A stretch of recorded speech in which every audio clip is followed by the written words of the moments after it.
Hi guys, this is Thursday's video. We're reading from 98 to 103, I think. I am here with Cookie the hamster. She is currently hiding, but I'm going to stay here by her, and then that way if she comes out, you can check her out because she's a little cutie. Okay, so if you remember, last time we read, Ellie and his dad got on a train, and they had done the death march, 18-20 miles or so. And then basically they got to Gleiwitz, which is pretty close to Auschwitz. They waited a couple days, and then this train comes to take them away. So they get on the train, said 100 per car. It's a roofless cattle car. So remember, it's January, it's snowing, and there's no roof. So we're gonna start on 98. And if Cookie comes out, I'll make sure you see her. Press tightly against one another in an effort to resist the cold, our heads empty and heavy, our brains a whirlwind of decaying memories, our minds numb with indifference. Here or elsewhere, what did it matter? Die today or tomorrow or later. The night was growing longer, never ending.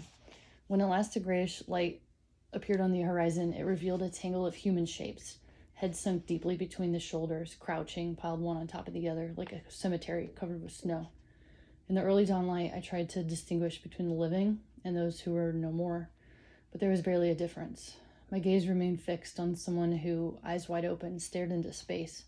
His colorless face was covered with a layer of frost and snow. My father had huddled near me, draped in his blanket, shoulders laden with snow. What if he were dead as well? I called out to him. No response. I would have screamed if I could have. He was not moving. Suddenly the evidence overwhelmed me. There was no longer any reason to live, any reason to fight. The train stopped in an empty field. The abrupt halt had wakened a few sleepers. They stood, looking around, startled.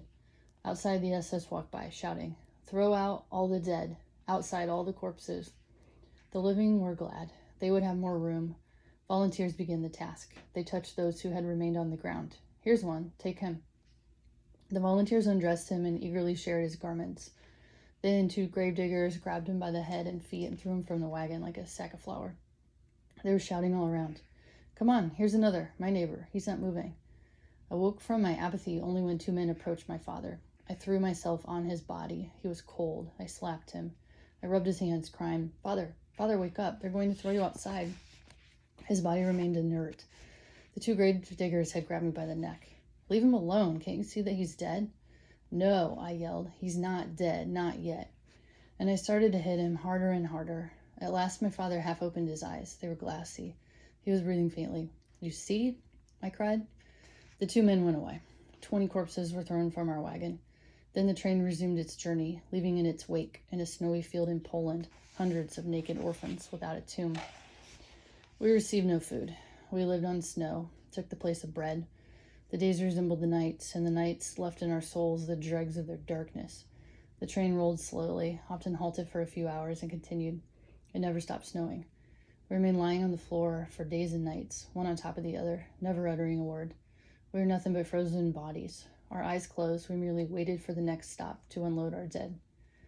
There followed days and nights of traveling. Occasionally we would pass through German towns, usually very early in the morning. German laborers were going to work. They would stop and look at us without surprise. One day when we had come to a stop, a worker took a piece of bread out of his bag and threw it into a wagon. There was a stampede. Dozens of starving men fought desperately over a few crumbs. The worker watched the spectacle with great interest. Years later, I witnessed a similar spectacle in Aden. Our ship's passengers amused themselves by throwing coins to the natives, who dove to retrieve them. An elegant Parisian lady took great pleasure in this game. When I noticed two children desperately fighting in the water, one trying to strangle the other, I implored the lady, "Please don't throw any more coins." "Why not?" said she. "I like to give charity." In the wagon where the bread had landed, a battle had ensued. Men were hurling themselves against each other, trampling, tearing at, and mauling each other. Beasts of prey unleashed, animal hate in their eyes. An extraordinary vitality possessed them, sharpening their teeth and nails. A crowd of workmen and curious passers-by had formed all along the train. They had undoubtedly never seen a train with this kind of cargo. Soon pieces of bread were falling into the wagon from all sides, and the spectators observed these emaciated creatures ready to kill for a crust of bread. A piece fell into our wagon. I decided not to move, Anyway, I knew that I would not be strong enough to fight off dozens of violent men. I saw not far from me an old man dragging himself on all fours. He had just detached himself from the struggling mob. He was holding one hand to his heart. At first I thought he had received a blow to his chest. Then I understood. He was hiding a piece of bread under his shirt. With lightning speed, he pulled it out and put it into his mouth. His eyes lit up. A smile, like a grimace, illuminated his ashen face and was immediately extinguished. A shadow had lain down beside him, and this shadow threw itself over him. Stunned by the blows, the old man was crying. "Mir, my little Mir, don't you recognize me? You're killing your father. I have bread for you too, for you too." He collapsed, but his fist was still clutching a small crust. He wanted to raise it to his mouth, but the other threw himself on him. The old man mumbled something, groaned, and died. Nobody cared. His son searched him, took the crust of bread, and began to devour it. He didn't get far. 2 men had been watching him. They jumped him. Others joined in. When they withdrew, there were 2 dead bodies next to me, the father and the son. I was 16. In our wagon, there was a friend of my father's, Mir Katz.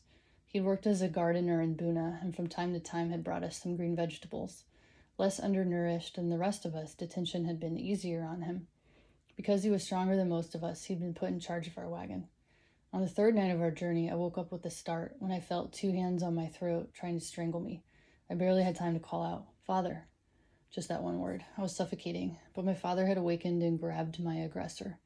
Too weak to overwhelm him, he thought of calling Mir Katz. Come quickly. Someone is strangling my son." In a few moments, I was freed. I never did find out why this stranger had wanted to strangle me. But days later, Mir Katz told my father, "Shlomo, I am getting weak. My strength is gone. I won't make it." "Don't give in," my father tried to encourage him. "You must resist. Don't lose faith in yourself." But Mir Katz only groaned in response. "I can't go on, Shlomo. I can't help it. I can't go on." My father took his arm, and Mir Katz, the strong one, the sturdiest of us all, began to cry. His son had been taken from him during the first selection, but only now was he crying for him. Only now did he fall apart. He could not go on. He'd reached the end. On the last day of our journey, a terrible wind began to blow, and the snow kept falling. We sensed that the end was near, the real end. We could not hold out long in this glacial wind, this storm. Somebody got up and yelled, "We must not remain sitting. We shall freeze to death. Let's get up and move." We all got up. We all pulled our soaked blankets tighter around our shoulders, and we tried to take a few steps to shuffle back and forth in place. Suddenly a cry rose in the wagon, the cry of a wounded animal. Someone had just died. Others close to death imitated his cry, and their cries seemed to come from beyond the grave. Soon everybody was crying, groaning, moaning, cries of distress hurled into the wind and the snow. The lament spread from wagon to wagon. It was contagious, and now hundreds of cries rose at once, the death rattle of an entire convoy with the end approaching. All boundaries had been crossed. Nobody had any strength left, and the night seemed endless. Mir Katz was moaning, "Why don't they just shoot us now?" That same night we reached our destination. It was late. The guards came to unload us. The dead were left in the wagons. Only those who could stand could leave. Mir Katz remained on the train. The last day had been the most lethal. We had been 100 or so in this wagon. 12 of us left it, among them my father and myself. We had arrived in Buchenwald. Okay, that's it. Cookie didn't come out. Let me see if I can bribe her with some treats so you can get a look at her. She is a cutie. She really likes treats. Cook. Cookie cook.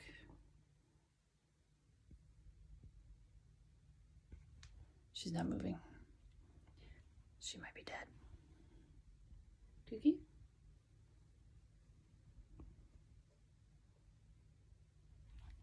All right, whatever. She might be dead. Probably not. All right, see you tomorrow.